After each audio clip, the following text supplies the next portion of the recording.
last week I showed you how I've been planning my weeks using the Full Focus Planner. And after filming, I noticed a couple of things. Like, first of all, the background in those shots was terrible, and I am sorry for that. I was filming in my living room, and I didn't necessarily think about how the backdrop was gonna look. But on a more practical note, I felt like the gold-colored pen that I used, while it's very pretty in person, was very hard to read on video.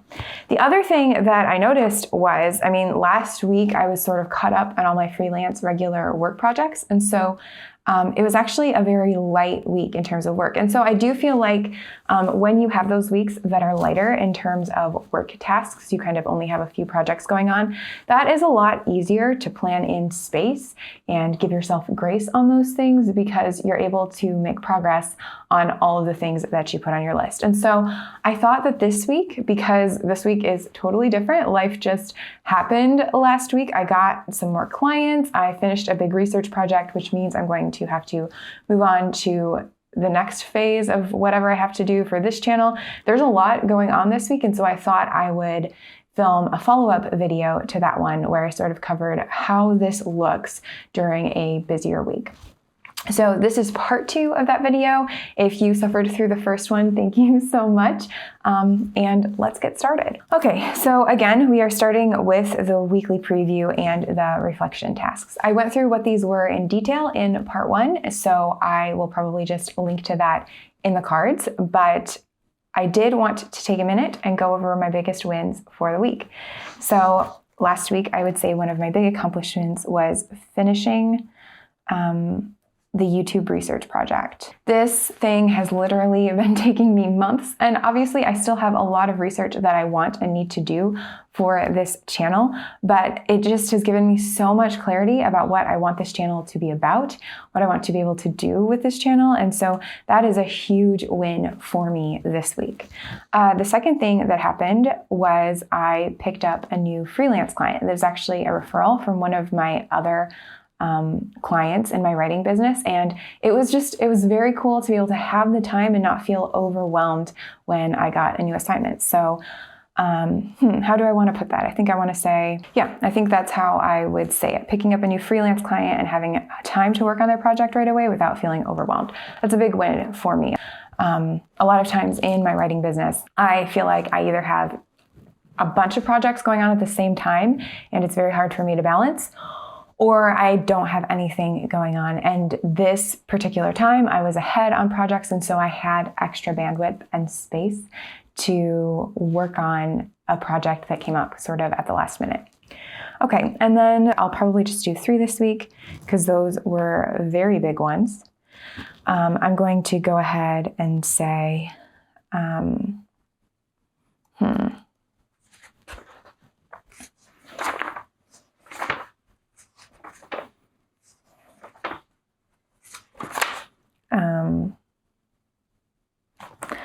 editing videos was a big part of my week last week. It was very chunky, but I don't know that that's the big win. I think the big win was there was one day where we lost power and I was able to pivot and still do things that helped me make progress that day, and I was really happy with that. So I'm going to say, you may not be able to read that because I didn't write it very well, but it says being flexible with my schedule when things didn't go as planned.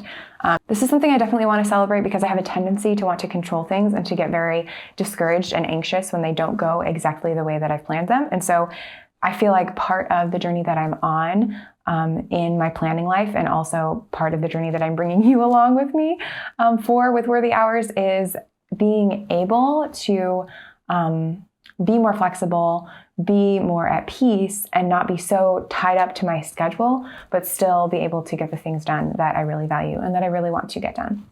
I think a fourth thing, I said I was only going to do 3, but I think a fourth thing was last week I spent a lot of time with a lot of people, and that was very refreshing for me. That is not always refreshing for me. I have a lot of social anxiety. I'm an introvert by nature. And so being able to really be present with those people and enjoy my time with them was a big win. So I'm just going to write being present in social situations. Okay, and then after action review, I'm gonna refer to my weekly big 3. Just gonna fill this in real quick. This was all hundreds, so that's a good week.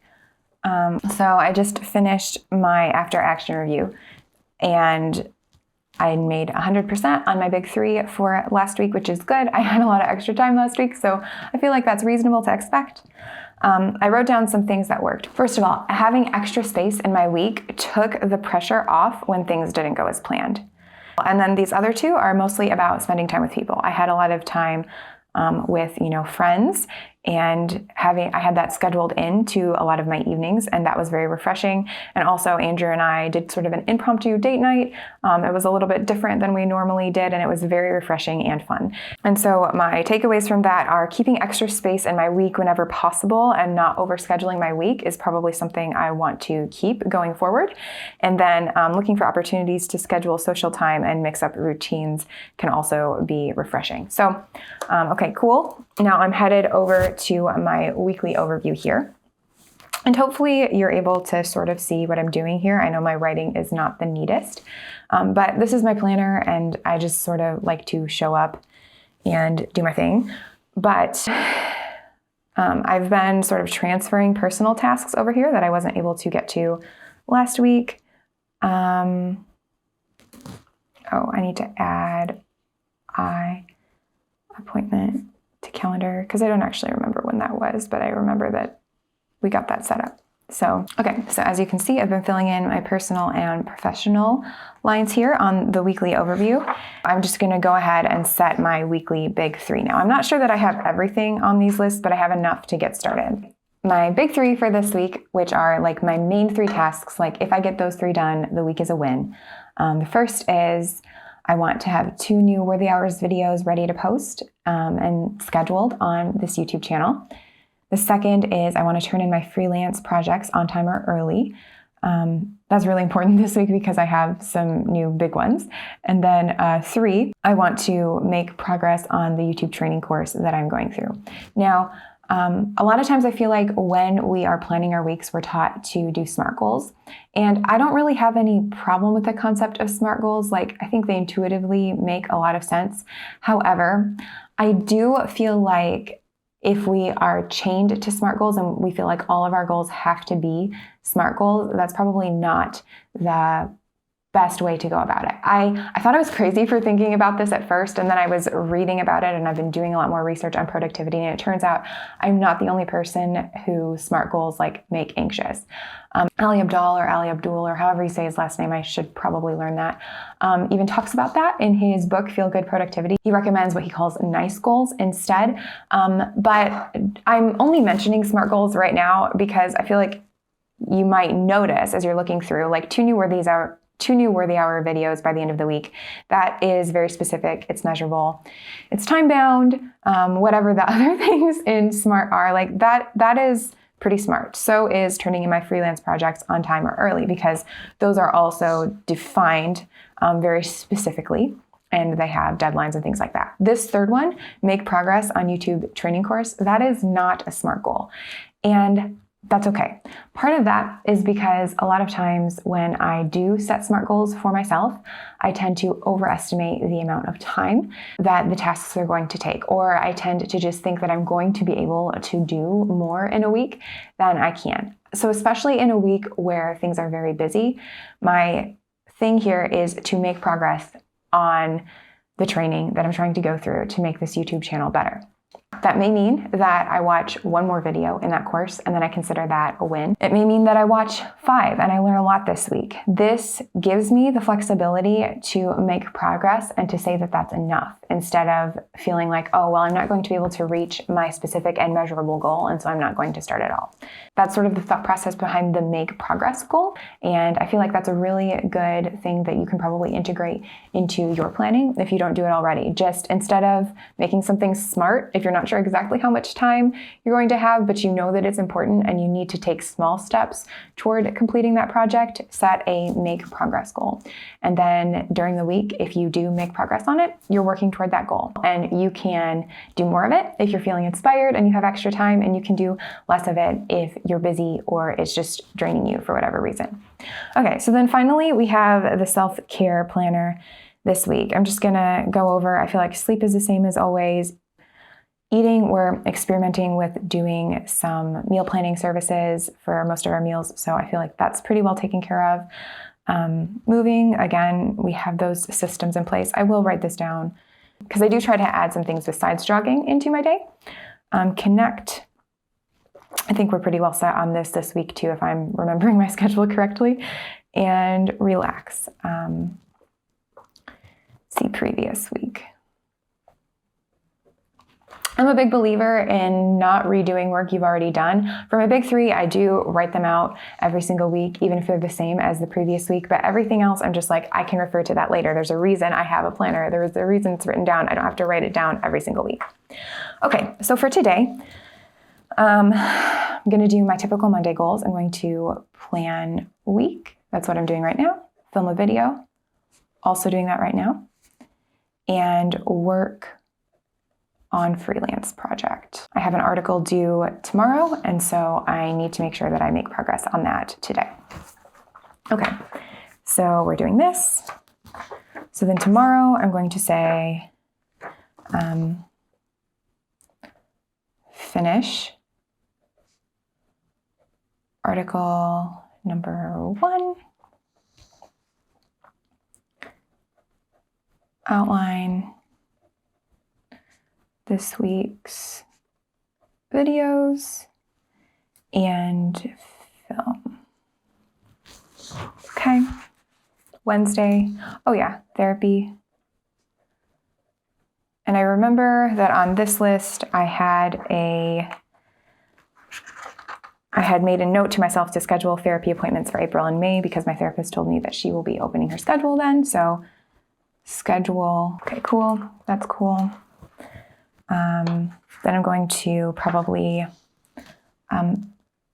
edit 1 video. And another rule that I feel like I'm breaking in the planning world on Thursday, but for good reason, is I have finishing editing videos and schedule as my task here.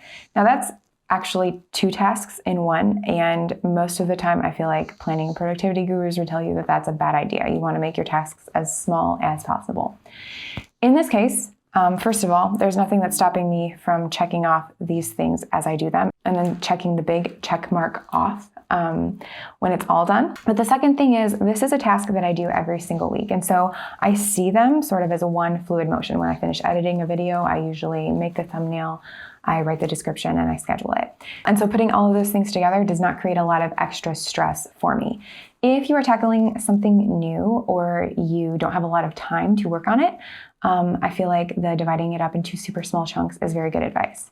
In this case, I feel like it would actually just stress me out because I'd have to find a slot to put in scheduling the video when I already just naturally do it with the editing. Okay, so now I'm just kind of going through and making sure that everything is added. There's a lot of things here that I want to just do today. So for example, folding the towels in the dryer. I can do that today. I did those over the weekend. They need to come out. Attend small group.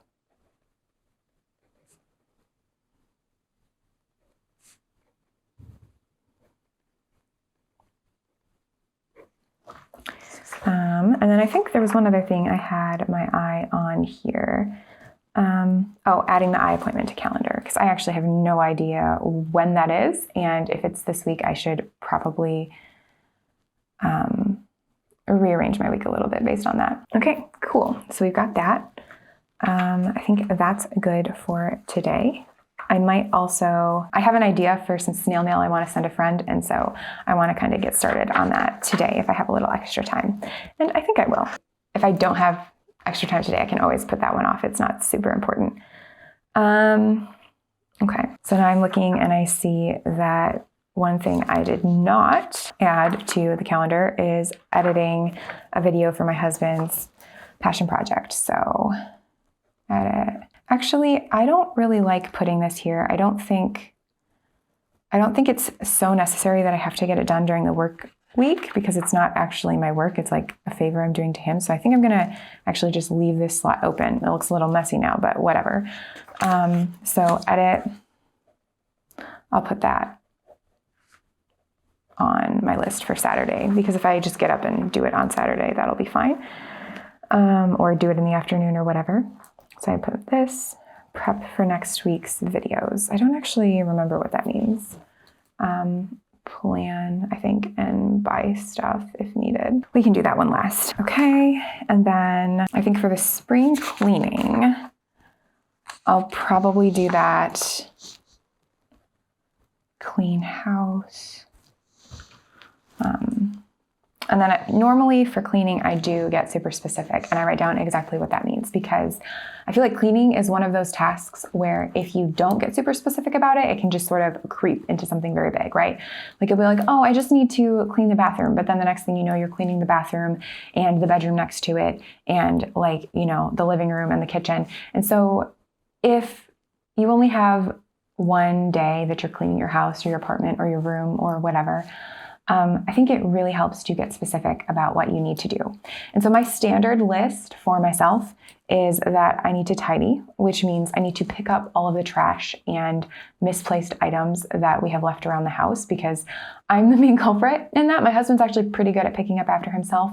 I like to leave, you know, cups and boxes and things that I'm working on, just like where they are. And so once a week, it's very helpful for me to go through the house and just sort of pick up everything that is not in its place, whether that place is the trash or someplace else in the house, and put it away. So that's tidying. I also like to clean the bathroom just because the bathroom is gross. But if I clean it more often, it's less gross. So I try to clean it as often as I can so that it stays less gross when I do have to clean it, if that makes sense. I do the floors. So sometimes that means vacuuming. Sometimes that means mopping. It just very much depends on what the floors are looking like. And then kitchen, which means, you know, like wiping down surfaces. Occasionally it means, you know, bleaching my sink or something like that. And just making sure that everything is put away and clean in there. Because again, that's where we prepare our food. And so if that's gross, that's not good. So for me, that's like my basic list of things that I like to clean, but yours can look totally different based on how you like to use your space. And obviously there are things that I could be doing like washing windows, washing walls, dusting, all of those things that I do from time to time. Those are more like deep cleaning things. Those aren't necessarily like my week to week cleaning. So we are in spring and I will be doing some spring cleaning and I might actually bring you guys along for some of that. And I've been doing a little bit of it, even like out in the yard already. And so I'm not saying that I won't do any of like the deeper stuff this week, but I do want to make sure that on Friday, I at least get that part done. If it's been a rough week and I need some time to relax, I'll probably let myself off the hook on Saturday. Okay, so do some spring cleaning. Okay, I think I forgot to put my strength training and yoga second one down. Actually, I think I forgot to put strength training down at all. So I put one down here on Saturday, so now I have yoga twice, and then I'll probably do, man, this looks like a long day, so I'll do my strength training during my slump on Thursday. So that is what planning my week looks like when I'm actually working to catch up on job tasks. And, you know, I am grateful that I have a very flexible schedule when it comes to freelance writing, and so there are a lot of things in my schedule that I have control over. I understand that this may not work for everyone. But for me, although I wasn't able to put a ton of margin into this week, I also feel like I did a good job of making sure that on the days where my big three are going to take an enormous chunk of my workday, that I don't really schedule any other work tasks there, right? I make sure that they all have a place and that they're all going to get done, hopefully, but they're not like competing with each other during my workday, and I'm forced to attend to urgent versus important tasks. So I think that's really important. The other thing is that even during these busy days, I'm able to make lists of things to do in my free time, like playing Frosthaven or doing yoga and journaling, that would fall outside of my normal work hours, because I know that like, okay, these things are going to refresh me. And especially when I have a busy week, I want to make sure that I know when I'm going to be doing those things that are refreshing me. Spending time with my husband or whatever. Well, and so I think that is pretty much it. Obviously, as I go throughout the week, I'll be taking notes here as I need one. That's one of the things about the Full Focus Planner that I do really like, and that I usually try to integrate into all my planning systems, is that I have some place where I can take down any like last minute notes or thoughts that come up during the day, so that I can transfer those to other days or to my Asana or whatever. I'm feeling pretty good about how this week looks, and I hope that was somewhat helpful to you as you are planning your own life. Just remember, as you're planning whatever system you use, to make sure that you are trying to work with yourself instead of against yourself to get things done, that you're giving yourself enough time to accomplish the tasks without having to have like some sort of superhuman focus or strength or just like knowledge. If you are planning your week and you notice that you are way overscheduled on productive things and way underscheduled on things that are going to actually build back into you and help you relax and refresh and like be energized for the things that you have to do during the day, it may be time to rearrange some of those things or take some time off of things like, cleaning your house so that you can do something that is actually going to refresh you. Now, I'm one of the weird people that sometimes cleaning my house does refresh me. I'm not saying it always does, but it sometimes does. So you will know like what those things are that drain you and what those things are that energize you, and just make sure that you have a good balance throughout your week. You can do what works for you. If you're a morning person, maybe some of those things can happen in the morning, but just make sure whatever planning system that you use, that you're giving yourself the opportunity to be gentle with yourself, but still work toward your goals. Okay, I think that's all that I have for today. I was such a sweet spring child, so idealistic. Okay, so let's talk about what happens when plans change, because I think this is a great example of that. And so I'm just pulling my planner back out. So I just checked my email and my freelance client, misunderstanding on my part. I thought that the articles that I was scheduling in this week were due on Friday. That one was due on Tuesday and then the rest were due on Friday. Turns out they are all due on Wednesday. So that is going to change some things. I don't know if you remember what I had written on all these daily pages, but I had things on like Thursday and Friday where I was supposed to be, writing rough drafts and turning in the freelance articles on Friday. And that is going to be late. And I don't know if you remember, but one of my goals is to have my freelance projects in on time or early. Like when you are a freelancer, when you work for yourself, you have to meet deadlines. Like it's important when you work for someone else to meet the deadlines that they set as often as you can. But when you're a freelancer, it's imperative. If you don't meet deadlines, people don't think that they can rely on you. And so I had to go through and just kind of cross everything out that I had already planned. So for example, tomorrow, usually Tuesdays are my big filming day for the week for Worthy Hours. I will film my content for the week that week. And so I was planning on finishing the article that I've been working on and then outlining this week's other video and filming it tomorrow. Like that was my plan. But it turns out that since they're due on Wednesday, I need time to get those articles drafted so that I can edit them Tuesday or Wednesday before I turn them in. And then Wednesday, I had planned to edit a video, make progress on an article, but instead on Wednesday, I will turn in the articles and film. And so then there were some things later in the week that I just went ahead and moved. And that did actually, as I was able to do this, I was able to see, okay, I can film on Wednesday. And if I can do both of those things on Wednesday, I will be in really good shape. And if not, that's okay because I just freed up, I know this doesn't look free, but I just freed up 2 slots here where I can film on Thursday and then just edit whatever I can if I need to. And same thing on Friday. I was going to turn in the articles on Friday, which always is more than just like a 5-minute process because I want to look them over and make sure everything's great. So I can go ahead and continue to edit videos on Friday if I need to. And thankfully, I'm far enough ahead. I know that I publish on Mondays and Thursdays, but I'm far enough ahead that that is not going to be an issue for me to finish everything up on Friday. So basically, I guess the point here is that it looks a little bit messy if you have a plan and then you have to change it. But the nice thing about having a plan is that when you realize you were mistaken about something, it can actually open up some opportunities here. You can just sort of rearrange things. Now, Wednesday for me, this looks like it could be a little bit of a mess. We'll see. But if it is a little bit of a mess, the nice thing is that I know now that I have slots on Thursday and Friday that I thought I didn't have because I had freelance work scheduled in for there. And if I get an email from another client asking me to take on another project this week, it turns out I do actually have time to work on those things, probably. So yeah, that's basically what happens when things change. You change the plan. And I would be lying if I didn't say I'm not having a little bit of like an adrenaline rush here. Like, oh, wow, like that's a lot closer than I thought it would be. But all in all, I'm actually really happy with the fact that I had this planned out, that I'd considered everything, and that I am now ready to go on the new plan.